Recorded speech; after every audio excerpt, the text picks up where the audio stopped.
Bienvenue dans Maison Rangée, Esprit Léger. Je suis Amandine, organisatrice du quotidien et maman de 2 petites filles. Ici, on parle d'organisation simple, de charge mentale et de maison allégée pour que vous repreniez la main sur votre quotidien, une pièce à la fois. Je vous emmène avec moi dans chaque épisode. C'est parti. Hello Laura, comment ça va?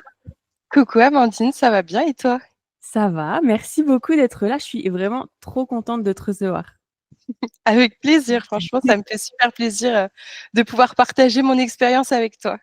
Trop bien. Alors, du coup, je vais rapidement te présenter.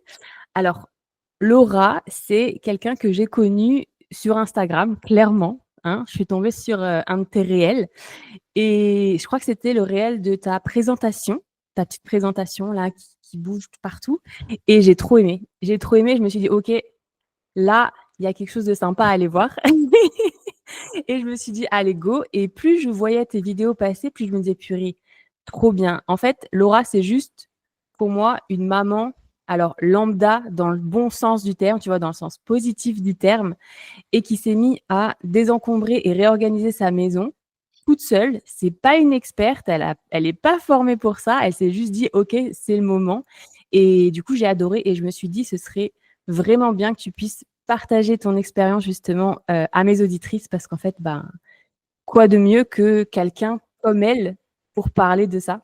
Donc vraiment contente. On va aborder ce sujet, donc le petit reset de ta maison, la remise à 0 de ta maison. Est-ce que tu veux te présenter un petit peu avant, nous dire qui tu es, avec qui tu vis et cetera? Eh bien, écoute, moi, je m'appelle Laura, du coup, j'ai 30 ans, je suis maman de 2 petits garçons. Je vis avec, mon conjoint Timothée. On habite, une maison, du côté de La Rochelle. De base, j'étais, social media manager, dans le salariat et depuis peu, j'ai quitté, ce poste pour me lancer, pleinement dans la création de contenu. Donc, je publie, des vidéos sur Instagram et aussi sur TikTok et je fais aussi, des missions de freelance à côté. Donc j'aide aussi, des entreprises à se développer, sur les réseaux sociaux. OK, chouette. Voilà. Et on est là pour parler, du côté vidéo puisque tu t'es lancée à faire des vidéos, mais pas pour «rien» entre guillemets. Tu t'es lancée un premier défi et c'était faire le reset de ta maison. Et est-ce que tu peux nous dire déjà pourquoi tu t'es lancée là-dedans? Est-ce que tu as eu un déclic qui t'a dit: «OK, je me lance, il faut faire un reset»? OK. En fait, pour tout expliquer, j'ai commencé, en fait, sur Instagram, à parler de mon congé parental, parce que, lorsque mon dernier fils, est né, j'ai pris 1 an de congé parental et donc financièrement, bah, tu te retrouves avec, 448 € par mois, en fait, l'équivalent, du congé parental actuel en France et du coup, j'ai développé tout un contenu, autour de ça, bah, pour montrer comment j'ai fait, pour «survivre» entre guillemets, financièrement, lors de ce congé parental et donc ensuite, je te le disais, j'ai quitté mon CDI et je me suis retrouvée, bah, à reprendre une vie, active en tant qu'auto-entrepreneuse et bah, j'ai un peu fait, le constat, que, 2 grossesses, 2 postpartum étaient passés par là et que forcément, mon quotidien de maman enfin mon quotidien de femme avait beaucoup tourné autour de ma vie de maman et donc j'avais un peu «délaissé» entre guillemets,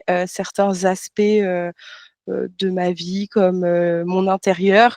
Alors même si c'était propre, je prenais pas forcément le temps, de trier, tu vois? J'avais plus facilement, hem, je faisais plus facilement mettre au garage quelque chose qui me servait pas, plutôt que de faire l'annonce pour le vendre et cetera. Voilà, en gros, j'étais dans une période de ma vie où j'avais besoin de simplicité, facilité et donc j'ai un petit peu délaissé, ces choses-là et là, j'en étais au point de faire ce constat et d'avoir envie de remettre un peu d'ordre là-dedans.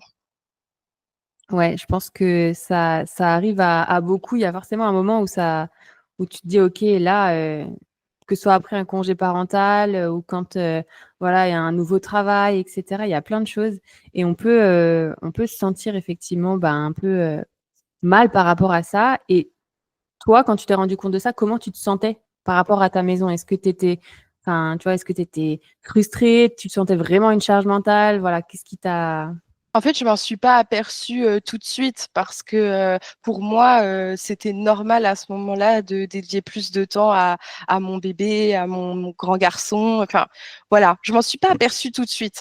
Maintenant que j'ai le recul et que je l'ai fait, ce fameux reset de printemps, je pourrais te dire que oui, clairement, sans que je m'en rende vraiment compte, ça avait un impact, sur, je dirais mon niveau d'énergie, tu vois? J'ai ça, c'est tout de suite ce que j'ai ressenti lorsque j'ai eu terminé ce reset. Ça avait aussi un impact dans le couple, dans le sens où, bah, il y avait beaucoup de gestion dans le quotidien, les tâches étaient pas plus aussi bien définies, en fait.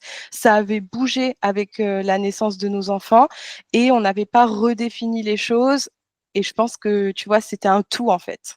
C'était un tout et le plein dans les placards, c'était aussi un peu le plein dans le cerveau, de choses en attente, en attendant qu'on puisse en tout cas avoir un petit peu plus de temps pour, s'y consacrer.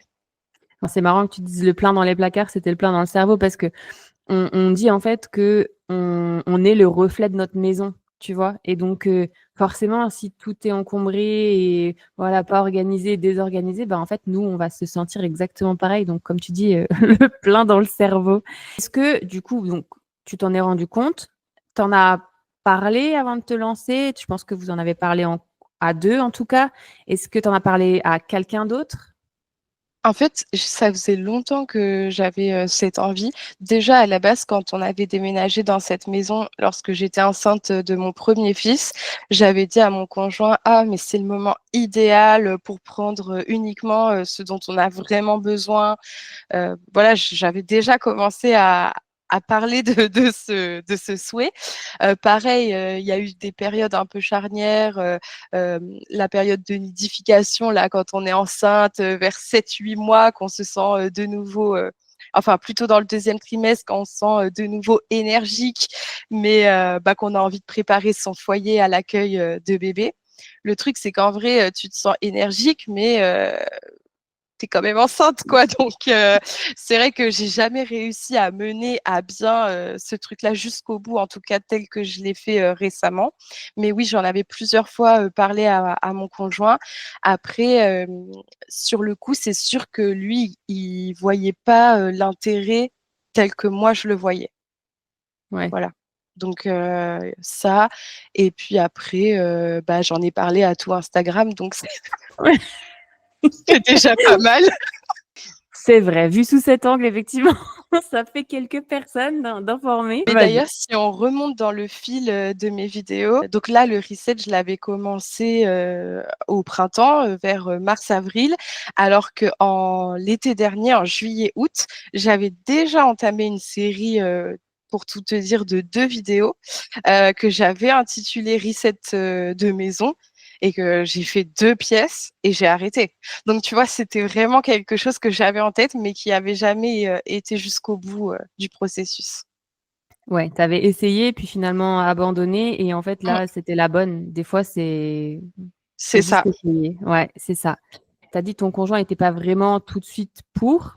Est-ce Mmh. que du côté de la famille, donc alors pas tout Instagram du coup, mais la famille proche, les amis, quand ils t'ont vu lancer ces vidéos, comment ils ont réagi? Qu'est-ce qu'ils ont pensé un peu?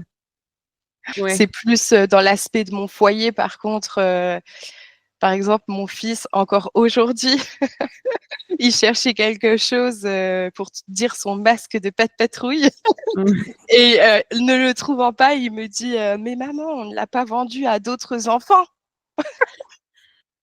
Alors que pas du tout, tu vois? Quand même, on a sélectionné ensemble, mais c'est vrai que je pense que ça l'a marqué parce que, c'était la première fois que, on instaurait ce dialogue de, bah, quand on n'a plus besoin, d'un objet et ben, on peut le donner pour un autre enfant, qui, potentiellement va en avoir besoin ou en tout cas va être intéressé par cet objet alors que toi, tu ne l'es plus, quoi. Ouais mais c'est trop chouette ça parce que c'est hyper important, je pense que nous alors je pense que nous, on n'a pas été éduqués, dans ce sens-là. C'était pas encore un peu, les choses qui étaient, importantes, tout ça, voilà, le désencombrement, la planète et cetera et du coup, je pense que c'est bien qu'on puisse justement éduquer nos enfants à ça et à pas s'encombrer parce que mine de rien, enfin voilà, quand on voit, plus nos grands-parents, nos parents dans des maisons qui peuvent être parfois hyper surchargées, ben, c'est pas ce qu'on leur souhaite. Donc, c'est vraiment une bonne chose, je trouve, de pouvoir en parler tôt parce ils sont petits, hein, tes enfants. Oui, 18, enfin, je dis tout le temps 18 mois alors qu'il a 21 mois. Donc, mon plus jeune a 21 mois et mon plus grand a 4 ans, bientôt et demi. Donc, ouais, ils Ouais, sont quand donc, même petits. ouais, puis du coup, le grand, il est vachement dans la compréhension, donc c'est chouette. Rien que l'exemple de son masque pas de patrouille, je trouve ça Mm, excellent. Ça veut vraiment dire qu'il a compris et que, voilà, mm. il aurait pas été content, mais s'il l'avait vendu. Ah non, je pense pas. Là, ça serait pas passé. Maman, on refait plus ça. On parlait là de ce fameux masque pas de patrouille que tu n'as pas vendu, bien sûr. Mais du coup, comment tu t'y es prise? Est-ce que tu as fait un plan d'attaque? Tu t'es dit, OK, on fait pièce par pièce, on fait catégorie. Voilà. Dis-nous tout, comment tu t'es Mm. lancée là-dedans? Déjà, ce qu'il faut que je te dise, les petits éléments de contexte, parce que là, on parlait du plan familial, etc. Moi, j'ai toujours été habituée à tout ce qui était seconde main, etc. Tu vois, quand j'étais plus jeune, ma mère, elle chinait beaucoup, elle chine toujours. Ma grand-mère paternelle, donc vraiment des deux côtés de ma famille, j'ai toujours vu des personnes aller acheter des choses dans le marché de seconde main. Et ça, peu importe les revenus de la personne, tu vois. Ça dépendait pas du tout de la bourse, c'était plus l'aspect plaisir, trouvailles, etc. Et puis bah si on pouvait faire des économies grâce à ça, bingo, tu vois. Donc j'ai toujours eu cet aspect-là et du coup c'est vrai que j'ai du mal à jeter dans le sens où si quelque chose peut encore servir, alors dans ce cas-là, je vais soit le vendre. Ça, c'est la première des choses, si je peux le vendre. Le donner, bien sûr, si je connais quelqu'un et que je sais à coup sûr que ça va intéresser. Ou alors, dans ce cas-là, si je peux pas le vendre et je peux pas le donner à mon entourage proche, bah, je vais le donner d'une autre manière à des gens que je connais pas via des sites tels que Give, etc. Donc j'étais quand même déjà sensibilisée à ça. Donc mon objectif, c'était vraiment bah, de débarrasser ma maison des choses qui me servaient pas et de pouvoir bah, les vendre ou les donner. J'ai fait pièce par pièce du coup et j'ai commencé par les pièces les plus simples. Donc celles que j'appelle les plus simples, c'est en fait celles que j'ai refaite lorsqu'on s'est installé, enfin qu'on a refait avec mon conjoint lorsqu'on s'est installé dans cette maison-là. Du coup, elles me plaisent visuellement, je connais les aspects rangement, etc. En plus, enfin c'est en particulier les deux pièces, les chambres de mes enfants. Donc tu vois, ils sont quand même jeunes. Donc ce qu'on a stocké dans ces pièces-là, ça va aller vite. Enfin, en tout cas, c'est ce que je me disais. Ça va aller assez vite de le trier et du coup, ça va me booster en fait. Parce que je vais me dire, OK, celle-ci, je l'ai faite en moins d'une journée, trop bien, je passe à la suivante, etc. Et j'ai décomposé ma maison en 3 parties. Parce que ma maison forme un L et du coup j'ai d'abord fait une aile de ma maison, après tout ce qui était pièces de vie en fait dans le but de se dire ok bah maintenant qu'on vit visuellement dans une maison rangée, il n'y a plus qu'à aller s'attaquer et quand je dis ça c'est c'était quand même le plus gros du travail, il n'y a plus qu'à aller s'attaquer aux zones de stockage finalement qui étaient notre garage, notre chambre d'amis et notre buanderie. Et c'est vrai que anciennement, ces pièces-là, elles ont toujours été un petit peu bah, zone de stockage. Donc, c'était les pièces les plus difficiles que j'ai gardées pour la fin. Je pense que tu as bien fait. C'est vachement intelligent de se dire on va commencer par ce qui est facile parce que forcément, comme tu as dit, en fait, tu vas avoir bah, plus de facilité, ça va être plus rapide aussi. Donc, tu vas garder ta motivation et du coup, tu vas attaquer les autres pièces en te disant bah là, c'était facile, donc ça va être pareil. Effectivement, c'est possible que ce soit pas pareil quand on attaque des pièces de stockage où forcément, ben, il y a beaucoup plus d'affaires. Mais, euh, mais en tout cas, je pense que c'était une très bonne méthode. Il y en a d'autres, mais c'est vraiment chouette de l'avoir fait comme ça. Une fois que tu avais trié les objets, qu'est-ce que Mm, tu en faisais? Comment tu as désencombré, enfin, ce que tu voulais plus du coup? mm. Comment tu les as désencombrés? Parce Bah, on dit désencombrer, c'est vraiment faire sortir les objets de la maison. mm. Du coup, mon processus, c'était je m'attaque à une pièce, je la trie. Donc, la plupart du temps, je réunis tout ce qu'il y a dans la pièce au sein d'un même endroit. Donc, soit sur un lit où je mettais un drap dessus, soit par terre, etc. Je trie. Tout ce que je gardais pas, bah, je les mettais dans un bac que je gardais de côté. Ensuite, je nettoyais la pièce et je rangeais. Une fois que ça c'était fait, je m'attaquais aux bacs que j'avais mis de côté, un ou deux ou trois bacs. Je prenais tout en photo et ça me permettait, en fait, de prendre tout en photo d'affilée, ça me permettait de pouvoir mettre des annonces bah, un peu partout. Par exemple, mon fils aîné allait au sport, 1 heure à attendre dans la voiture, bah, je mettais mes annonces. Enfin, dès que j'avais un peu de temps libre, en fait, je mettais mes annonces et je ne passais pas à la pièce suivante tant que j'avais pas fait mes annonces.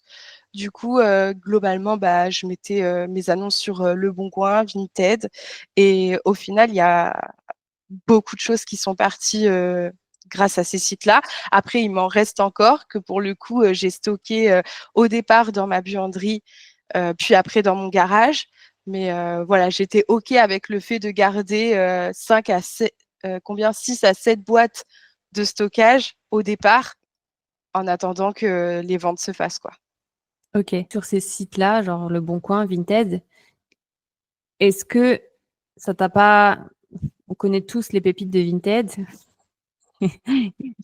Dis-nous comment ça s'est passé parce que franchement, d'en mettre autant, bah, forcément, tu as plus de contact avec les gens et potentiellement plus de pépites aussi donc Bah, je vais pas mentir, c'est long comme travail de mettre autant d'annonces, surtout que moi, je favorise le fait de vraiment mettre une annonce par objet et d'éviter de faire des lots déjà créés pour que les personnes bah, puissent elles-mêmes composer leur lot. Et globalement, je pense hein, que je mets des prix hyper raisonnables parce que le but, bah, c'est vraiment de vider ma maison. C'est pas non plus de me faire un bénéfice, même si cet argent va quand même me servir aussi à refaire mon dressing. Mais ça, c'est une autre histoire. Mais voilà, du coup, c'est pas l'objectif, c'était pas de me faire un max d'argent sur ces ventes-là. L'objectif, c'était vraiment de vider, mais de quand même retrouver un bout de valeur de l'objet. Et au final, il y a quand même eu très peu de négociations. Franchement, vraiment très peu. Et j'ai pas eu de soucis sur Vinted lors de ces 2 mois de reset, à part un où j'ai cru que j'allais pas être payée parce que la dame a ouvert un litige parce que le colis est arrivé abîmé, mais l'objet à l'intérieur était nickel. Et elle m'a dit, et Vinted l'a remboursé sans moi me payer. Et en fait, je suis tombée sur quelqu'un de très honnête qui m'a dit non, mais attendez, en fait, j'ai ouvert un litige juste pour me plaindre du transporteur. Sauf que ça marche pas comme ça sur Vinted. Et elle m'a fait un virement, tu vois. Donc, je suis vraiment tombée, enfin, déjà, je suis vraiment bien tombée. Et oui, ça peut arriver, mais sur toutes les ventes que j'ai fait ces 6 dernières années, honnêtement, je compte sur les doigts de la main le nombre de fois où j'ai eu vraiment des trucs pas cool, tu vois, en tant que ouais, vendeuse. ouais. Bon, ça va alors parce que franchement, des fois, on en entend, on se dit: «Mais est-ce que ça vaut le coup?» et je pense que c'est aussi une bonne question. Moi, j'en ai déjà parlé sur, certains épisodes.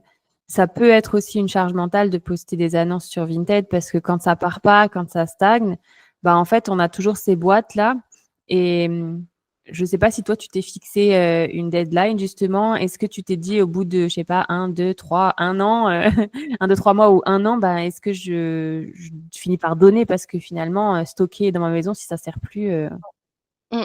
Oui, clairement, ma deadline, c'est, l'hiver parce qu'en fait, le reset, je l'ai fait au moment du printemps, donc j'ai mis mes annonces, au printemps et bah, j'ai pas encore passé la période de l'hiver et j'ai quand même des habits, d'hiver à vendre. Donc je vais passer cette période-là et après, j'irai tout déposer, dans une association parce que, bah, voilà, le but, c'est vraiment, de plus avoir ça, en charge mentale non plus, quoi. ouais, clairement. Ce qui a été pour toi le plus difficile dans ce reset?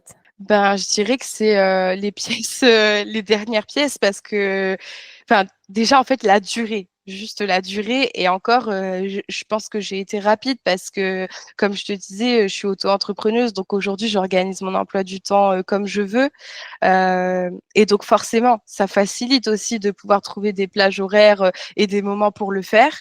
Donc mais à côté de ça, c'est vrai que sur 2 mois où j'ai beaucoup rangé, nettoyé, trié, fait des annonces. Bah, quand je suis arrivée aux pièces fatidiques de stockage, c'est vrai que bon, bah voilà, la motivation, elle était quand même un petit peu moindre. Et là, heureusement que mon conjoint a mis double main à la pâte, parce que je le dis pas depuis le début, mais il a quand même été, il a participé. Alors, je peux pas dire autant que moi, parce que lui, pour le coup, il n'a pas le même emploi du temps que moi. Mais honnêtement, je pense que c'était bien un deux tiers, un tiers, tu vois. Il a vraiment participé à ce reset. Et donc, c'est vrai qu'à la fin, heureusement qu'il était là, parce que ça a redonné un coup de boost que j'avais plus trop, tu vois. Non, c'est vrai que c'est cool. Faut pas les oublier. Des fois, ils sont pas très utiles, mais des fois, faut pas les oublier. Voilà. Non, alors, je me rends compte, une question que je t'ai pas posée, combien de temps ça t'a pris? Eh ben, 2 mois, j'ai mis 2 mois à le faire, sachant que sur les 2 mois, il y a une semaine où j'étais hors domicile, j'étais pas du tout à la maison. Mais en gros, sur 2 mois, il y avait des jours, comme je disais, en fait, je faisais aussi en fonction de ma motivation. Et le fait que je force pas les choses aussi, c'est ça qui a fait que j'ai pu garder ma motivation sur le long terme. Donc, il y avait des jours, bah, je le faisais par exemple 2 heures. Et d'autres jours où c'était la journée entière, mais c'était souhaité, tu vois. Je me mettais une bonne musique, voilà, une bonne playlist, et je déroulais entre guillemets mon plan, trier, nettoyer, faire les annonces, etc. Donc voilà, sur 2 mois, j'ai quand même, j'ai pas chiffré en heures, mais j'ai bien passé entre 5 et 8, 10 heures pour les pièces les plus difficiles, tu vois, par pièce, du coup. Ouais. Mais alors moi, je trouve ça hyper raisonnable de moi, hein. Franchement, parce que, comme dit, autant toi, tu es auto-entrepreneuse, mais tout le monde ne l'est pas. Et je pense que quand tu as un job salarié, bah forcément, tu as moins de temps. Enfin, ça se discute, mais bon, c'est pas le sujet. Mais ouais, tu as potentiellement un peu moins de temps. Donc, 2 mois, je trouve ça hyper raisonnable. Et ça peut paraître même rapide, je pense, pour certaines, pour faire toute une maison. Donc, donc non, franchement, c'est plutôt top. Après, il faut quand même souligner que comme c'est quelque chose que j'ai partagé sur les réseaux, bah aussi il y a cet aspect de un petit peu l'audience attend la suite, tu vois ce que je veux dire? Donc je sais pas si ça a joué aussi dans le facteur de motivation et le fait que bah du coup je mette un petit peu les bouchées doubles pour toujours être en mesure de proposer la suite rapidement. Mais c'est clair que je pense que le fait d'être, c'est une forme de soutien hein, qu'on reçoit quand bah, quand on met des j'aime sur nos vidéos, quand on commente, quand on nous encourage. Moi, j'ai vu des personnes qui m'ont dit ah mais j'ai trop envie de me lancer, ça me motive.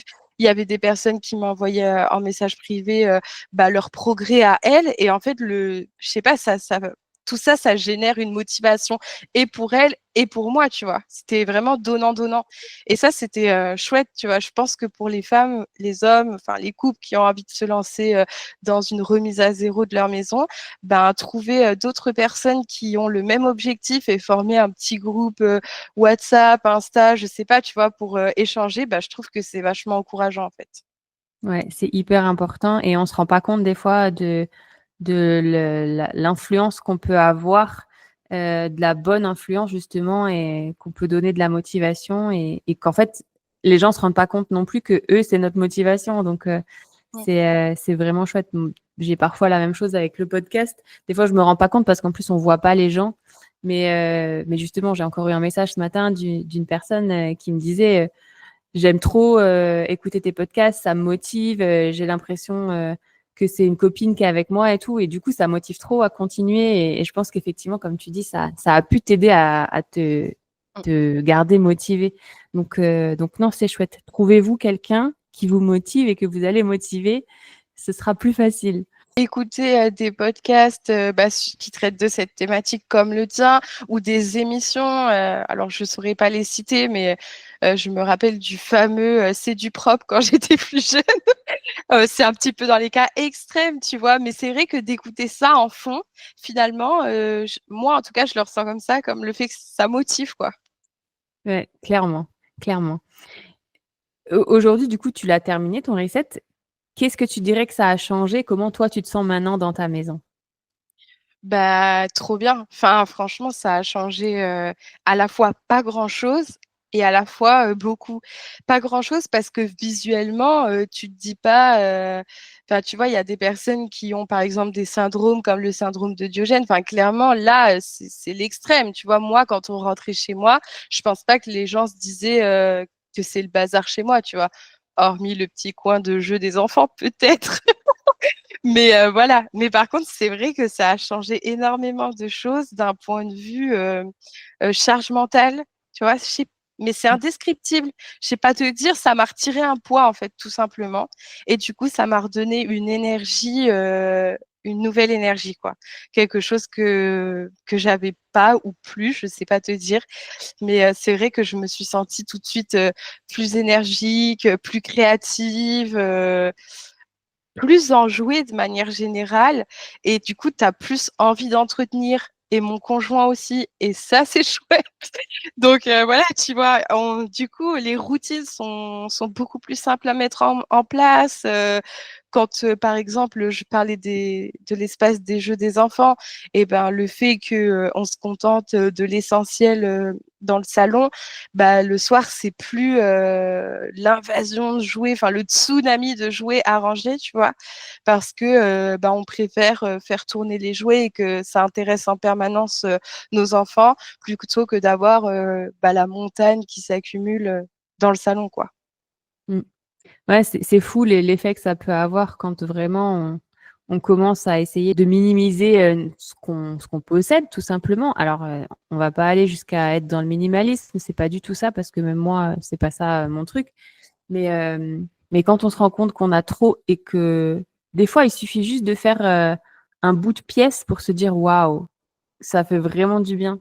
Donc j'imagine toute la maison au bout d en 2 mois, parce que mine de rien, c'est quand même rapide 2 mois pour passer d'une maison «encombrée» entre guillemets à une maison, ben, Mmh. vraiment, beaucoup mieux organisée. Donc c'est chouette de pouvoir, le voir et de ressentir que ouais, il y a tellement de choses qui sont liées à ça que c'est juste, incroyable et que j'espère que beaucoup de gens vont s'en rendre compte bientôt parce que vraiment, je trouve ça hyper important. Même dans le quotidien, tu vois, avant ce grand reset, on était tout le temps en train de chercher nos affaires et c'est pas une question, de d'être tête en l'air et cetera. Enfin, peut-être un petit peu, mais c'était pas qu'une question de ça. C'est que quand tu posais quelque chose à un endroit et ben, enfin, je sais pas comment expliquer, mais combien de fois j'ai cherché, mon petit micro là pour enregistrer, dans ce placard, où, il y avait, des magazines, que je lisais, jamais, des livres qui attendaient d'être lus, des crayons, des stylos, enfin des fournitures scolaires. Tu vois? Et ça, un nombre de fois incalculable dans le mois, en fait, où moi et mon conjoint, on se dit: «Ah mais tu as pas vu ça? Ah mais je cherche ceci, je cherche cela». Alors que maintenant, sans être dans la rigidité extrême, mais maintenant chaque chose a sa place et donc c'est vrai que, bah, ça simplifie, le quotidien, quoi. Ouais, bah, tu as tout dit, hein. Chaque chose a sa place et c'est beaucoup plus simple. Et est-ce que, maintenant que tu l'as fait, est-ce que tu referais quelque chose différemment? Est-ce que tu penses qu'à un moment tu t'es un peu compliqué la vie ou autre? Je dirais que la seule chose, sur laquelle je m'attends un petit peu au tournant, c'est que, tu sais, là, je te dis que je me suis donné une deadline pour, mettre les affaires que j'ai encore à vendre à la ressourcerie. C'est la seule chose où peut-être je vais dérocher parce que je sais pas, tu vois, c'est un peu aussi la fierté de se dire que, ah, c'est moi qui m'en suis occupée, c'est moi qui ai remis en main propre à quelqu'un que ça intéressait ou c'est moi qui ai vendu et c'est vrai que, il y a des affaires, c'est quand même, les habits que mes enfants ont portés ou, enfin, il y avait des affaires, ça touchait aussi un peu à l'émotionnel dans un sens différent. J'avais pas pour autant envie de les garder, mais ça touche quand même à un bout de notre histoire et donc c'est vrai que ça va peut-être être plus difficile pour moi de franchir le pas de les mettre à la ressourcerie que, de les vendre et de savoir que vraiment ça va servir à quelqu'un et que ça va avoir une seconde vie, tu vois? Ouais. Je Voilà. viendrai te faire une piqûre de rappel, en hiver du coup. Non, mais je Carrément. comprends. Je comprends, c'est pas facile des fois. Surtout en plus quand ça touche effectivement à l'émotionnel, rien que les affaires des enfants et cetera, donc c'est pas facile. Mais en fait, il faut savoir, je pense, faire la part des choses aussi entre, beh, c'est pas facile et en même temps, c'est là, sous mon nez, j'y passe quasiment tous les jours et ça me prend la tête inconsciemment. Donc c'est juste essayer d'avoir ce juste milieu et de se dire: «OK, là, c'est de la charge mentale, je vais le donner, ça va pas être facile, mais ce sera fait, on n'en parle plus». Mmh, Et vraiment, ça fait le même effet que quand tu donnes tout le reste, donc c'est que vrai. du bon. D'ailleurs, je me disais toujours, quand, j'avais du mal à savoir, quel serait, le destin d'une chose que je voulais ou non garder, je me disais toujours: «Mais en fait, si, demain ma maison prend feu, est-ce que ce truc-là, me manquerait?» Tu vois? Dans un contexte de devoir repartir de zéro, est-ce que ce truc-là me manquerait? Non, tu vois? Il y a des choses, je suis attachée parce que, je les ai vues, portées sur une photo. Par exemple, je pense à des habits de mes enfants, mais en réalité, la photo me suffit. J'ai pas besoin, spécialement de garder, voilà. Après, je suis quand même une maman, j'ai quand même gardé, le premier pyjama, le premier petit bonnet, j'ai gardé une veste aussi à laquelle je tenais beaucoup. Enfin, tu vois, j'ai quand même gardé des choses, mais vraiment dans la limite, du raisonnable. Non, mais après on peut garder, je pense, surtout quand ça touche aux enfants. Petit exemple, moi j'ai fait faire, il y avait plusieurs vêtements de mes filles, j'ai aussi 2 filles et plusieurs vêtements de mes filles auxquels je tenais particulièrement et en fait, je les ai donnés à une couturière, du village d'à côté et en fait, elle en a fait une couverture pour C'est chacune. c'est trop chouette. Et du coup, ben, j'ai plus les vêtements, mais par contre, bah, elle les utilise alors pas en ce moment avec la chaleur, mais du coup, bah, tout l'hiver, elle les avait, voilà, pour boire le biberon, sur le canapé et cetera et du coup, je trouve ça trop chouette parce que, ben, tu gardes le souvenir, mais c'est pas dans une caisse déjà, en plus, tu le vois vraiment. Donc il y a plein de petites choses comme ça à imaginer, que ce soit avec les vêtements ou d'autres choses, hein.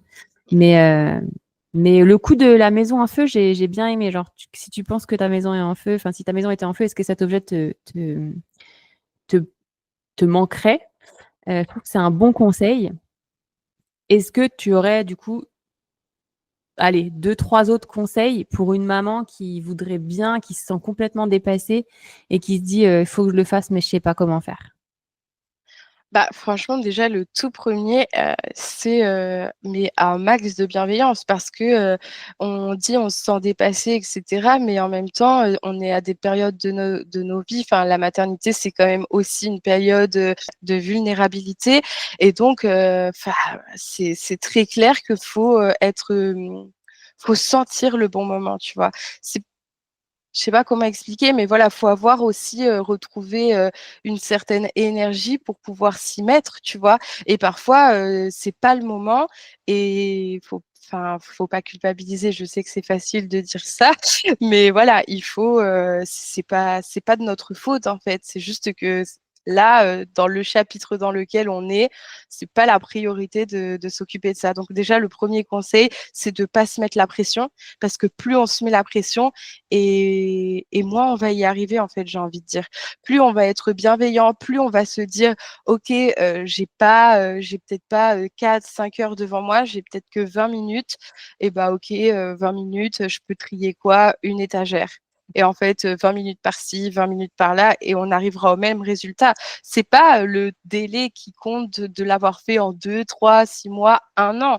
Ce qui compte, si on a envie de le faire, c'est d'y arriver au final. Donc qu'importe le temps qu'on met, du moment qu'on progresse et qu'on est, fier de soi, il faut aussi, être capable de voir le chemin parcouru et de le savourer quoi, parce que, bah, c'est une étagère, 2 étagères, c'est peut-être ça que c'est déjà ça de fait quoi et plus on avance, plus on se rapproche de l'objectif et après, voilà, je t'ai dit, déjà quelques petites choses auxquelles je pensais, mais bah, si on peut, essayer de s'entourer, là, si on est, spécifiquement sur des mamans qui veulent faire ça, bah, peut-être s'entourer d'autres mamans. Heu, Ça pourrait, même faire l'objet, je sais pas moi, d'un café, entre mamans où à chaque fois le lundi, elles vont chez l'une, le mardi, elles vont chez l'autre, si on est dans un contexte, de congé parental, en tout cas de disponibilité des unes et des autres, ça peut être aussi une forme d'entraide chouette. Et puis, bah voilà, se nourrir aussi de contenu sur ce sujet, ça peut aussi motiver. Moi, je sais que j'avais regardé le documentaire sur Netflix qui parlait, donc là, pour le coup, de la surconsommation. Et c'est vrai que c'est le premier truc que j'ai regardé avant de me mettre à mon reset, tu vois. Donc c'est peut-être que ça a travaillé quelque chose là-haut.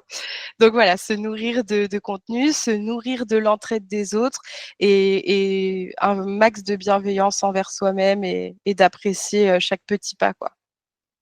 J'adore. Je valide à 100% tout ce que tu viens de dire. Non, vraiment, la bienveillance, c'est la première chose. Donc vraiment, je valide à 100%. Soyez bienveillante, entourez-vous et documentez-vous. Enfin, franchement, une fois que vous aurez ça, vous y arriverez, c'est certain, certain. Est-ce que pendant ton petit reset, tu avais un mantra, une phrase, un truc que tu te répétais tout le temps pour garder le cap, garder la motivation? J'ai pas eu tant ça, tu vois. Non, j'ai pas eu vraiment de phrase ou après vraiment on l'a fait dans la bonne humeur avec mon conjoint, Instagram, les abonnés aussi qui voilà qui renvoient de la bonne humeur. Donc juste ça, il y avait une bonne énergie autour de ce reset et c'était chouette. Ouais, bah, je te confirme, c'était chouette. Moi, j'ai beaucoup aimé suivre toutes les petites vidéos. La preuve, je me suis dit, faut que je la contacte, faut qu'on fasse un truc parce que c'est trop cool. La bonne énergie, tu vois, ça se ressentait que c'était fait dans la bonne énergie. Et, euh, et voilà, c'était juste trop chouette. Écoute, franchement, merci beaucoup d'avoir partagé ça. Je pense que ça va vraiment aider mes auditrices à se dire que bah, c'est possible, que c'est pas que bah, de voir des expertes. Alors, de regarder tous les comptes des expertes en rangement et tout, c'est bien, mais de voir qu'il y a des gens dont c'est pas le métier qui arrivent à le faire et qui le font en un temps raisonnable, etc. Ben, je trouve ça chouette aussi. Donc, euh, donc voilà, c'est trop trop chouette. Est-ce que tu voulais rajouter quelque chose? Bah écoute, je suis ravie d'avoir partagé cette expérience avec toi et j'encourage toutes les mamans et les femmes qui auraient envie de s'y mettre et les hommes, hein, et les hommes. Voilà, je les encourage à fond. Voilà, ils vont y arriver. Top. Est-ce que tu veux nous dire où est-ce qu'on peut te retrouver si on veut, si on a loupé ton reset et qu'on veut retourner voir tes petites vidéos? Oui, c'est visible sur Instagram et sur TikTok. Du coup, mon pseudo, c'est maman.laura avec un T au bout. Ok, de toute façon, je mettrai tous les liens dans les notes de l'épisode et ils pourront venir te voir facilement.